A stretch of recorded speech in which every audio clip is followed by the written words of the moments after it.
আজকে দেখাবো আমাদের হাইড্রোলিক প্যালেট ট্রলি বা হাইড্রোলিক ট্রলি বলে বা হাইড্রোলিক ট্রাক নামে অনেকে চিনে। এটা কোথায় ইউজ হয়? ফ্যাক্টরি, ওয়্যার হাউজিং থেকে শুরু করে যে কোনো জায়গায় মালামাল মুভমেন্টের জন্য এগুলা ইউজ করা হয়। আমরা মালামাল এক্সওয়াইজেড লিমিটেড নিয়ে এসেছি 2 টন, 3 টন এবং 5 টনের প্যালেট ট্রলি। 2 টনের প্যালেট ট্রলি, এটা সাইজ আছে 585 × 1150 mm এর, এবং এটাকে আমরা বলি ছোট বডি।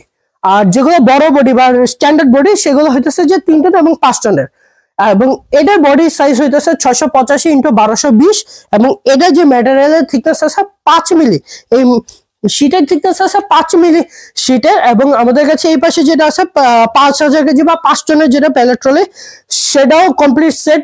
এবং এটার যে ম্যাটেরিয়ালটা আছে শীটের থিকনেস হইতেছে যে 8.5 mm, এবং সবগুলো প্রোডাক্ট আমাদের কাছে অ্যাভেলেবল আছে। আপনারা যারা নিতে চান কন্ট্যাক্ট করুন স্ক্রিনে দেওয়া নম্বরে। ধন্যবাদ সবাইকে।